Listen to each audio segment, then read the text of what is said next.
షట్టిల ఏకాదశి 2025లో ఎప్పుడొచ్చిందన్నది ఇప్పుడు చూద్దాం.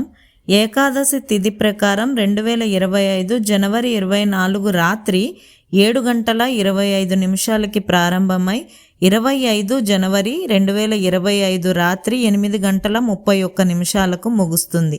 అటువంటి పరిస్థితిలో జనవరి 25 శనివారం షట్టిల ఏకాదశిని జరుపుకుంటారు. అయితే పూజా విధానం ఎలా అంటే, షట్టిల ఏకాదశి రోజున ఉదయాన్నే నిద్రలేవాలి. ఈరోజు నువ్వుల నూనెతో స్నానం చేయడం మంచిది. తర్వాత ఏకాదశి వ్రతాన్ని ఆచరించి విష్ణుమూర్తిని ఆరాధించాలి. పండ్లు, పూలు, ధూపం, నైవేద్యాలు విష్ణువుకు సమర్పించాలి. ఏకాదశి ఉపవాసాన్ని వీలైన వాళ్ళు చేసుకోవచ్చు. విష్ణు మంత్రాలను కూడా పఠించండి. చివరగా విష్ణువుతో సహా సకల దేవతలకు హారతి ఇవ్వండి.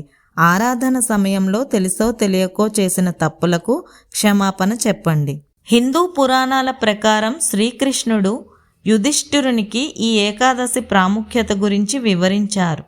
షట్టిల ఏకాదశి రోజున శ్రీ మహావిష్ణువుతో పాటు శ్రీకృష్ణ భగవానుడిని పూజించే ఆచారాన్ని కొనసాగిస్తున్నారు.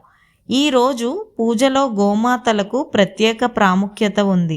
హిందూ మత విశ్వాసాల ప్రకారం ఈ వ్రతాన్ని ఆచరించడం వల్ల సంతానం గురించి శుభవార్తలు, వేల సంవత్సరాల తపస్సు, బంగారం దానం చేసినంత పుణ్యం లభిస్తుందని పండితులు చెబుతారు. ఈరోజు తెల్లవారుజామునే అంటే సూర్యోదయానికంటే ముందే నిద్రలేచి స్నానం చేసి తర్వాత ఉపవాస వ్రతాన్ని ఆచరించుకోవాలి. ఆ తర్వాత పూజా మందిరాన్ని శుద్ధి చేయాలి. ఒక చెక్క పీటపై పసుపు వస్త్రాన్ని పరిచి దానిపై విష్ణువు, శ్రీకృష్ణుని విగ్రహాలు లేదా ఫోటోలు ప్రతిష్ఠించాలి.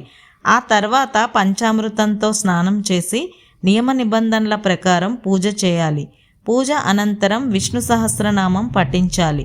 విష్ణుమూర్తికి తులసి, నీరు, పండ్లు, కొబ్బరికాయ, పువ్వులను నైవేద్యంగా సమర్పించాలి. అనంతరం ద్వాదశి రోజున దాన ధర్మాలు చేసి ఆహారాన్ని తీసుకోవాలి.